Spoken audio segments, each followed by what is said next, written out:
ఈ 1000 ఎకరాలు ఒకనాడు ఇప్పుడు కాదు 50, 60, 70 ఏళ్ల కిందట చాలా తక్కువ ధరకి మార్కెట్లో ₹1,00,00,000 ఉంటే 10 లక్షలకు ఇచ్చారు పరిశ్రమ. ఇప్పుడు ప్రభుత్వం ఏమంటుందంటే 12,000 రిజిస్ట్రేషన్ వాల్యూ, మార్కెట్ వాల్యూ 1,00,000 గజం. నేను చెప్పాడు అంటే 50 కోట్లు ఒక ఎకరం. అంటే దగ్గర దగ్గర ఇప్పుడు చూస్తే మొత్తం 50,000 కోట్ల ఆస్తి, 50,000 కోట్ల ఆస్తి.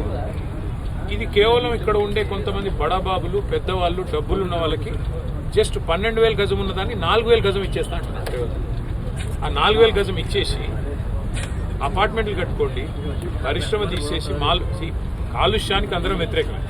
కాలుష్యం ఉండే పరిశ్రమలు హైదరాబాద్లో ఉండాలా వద్దా అంటే తరలించాలి. మనం కూడా ప్రయత్నం చేసాం. కానీ తరలిస్తే ఎక్కడ తరలించాలా?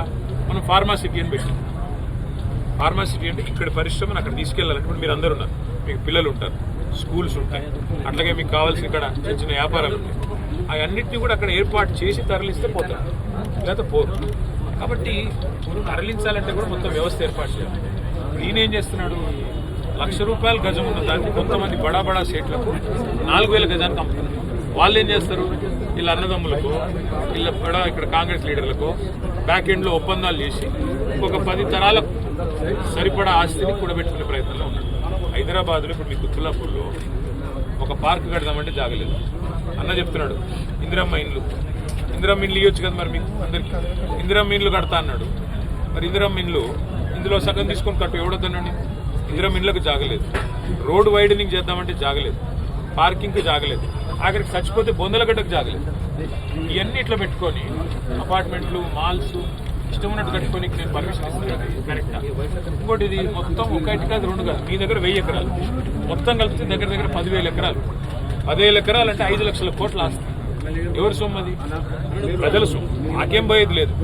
మాకు బీఆర్ఎస్ పార్టీకి, కేసీఆర్ గారికి, నాకు, వివేక్ గారికి, రాజు గారికి ఏం పోయేది లేదు. పోయేది ఏంటి? ప్రజల సొమ్ము. రేపు ఇల్లు గట్ట నీకు జాగుండదు, బొందల గడ్డకు జాగు. పరిశ్రమలు తీసేయాలంటున్నారు. తీసేస్తే మళ్ళీ మీరేడపోవాలా? మరి మీకు కూడా పరిస్థితి ఏంది? రేపు మీకు అక్కడ మీకు పని ఉండదు. ఇన్ని రకాల నష్టం. కానీ ఎవరికి లాభం? ఒక 400-500 మంది బడాబాబులు, డబ్బులున్నోళ్ళు, వాళ్ళకి అడ్డికి పావు షేర్కి ఇచ్చి వెనకాల అగ్రిమెంట్లు చేసుకొని డబ్బులు సంపాదించుకోవాలన్న ఆశతో. ఆయనకి ఏమర్థమైందంటే డబ్బులు కొట్టేసి ఎలక్షన్లో గెలవచ్చు. ఆయన ఏమనుకుంటున్నాడంటే ఒక ఓటుకు 10,000 కొడితే ఆటోమేటిక్గా మనం గెలవచ్చు. ఈ లెక్కకు వచ్చినాడు మన జూబ్లీ ఎలక్షన్ తర్వాత. వచ్చి 5,00,000 కోట్లలో కనీసం 50,000 కోట్లు రెడీగా పెట్టుకుంటే ఎలక్షన్ కొట్టిపారేయచ్చు. ఇది ఆయన లెక్క, ఇది ఆయన ఆలోచన.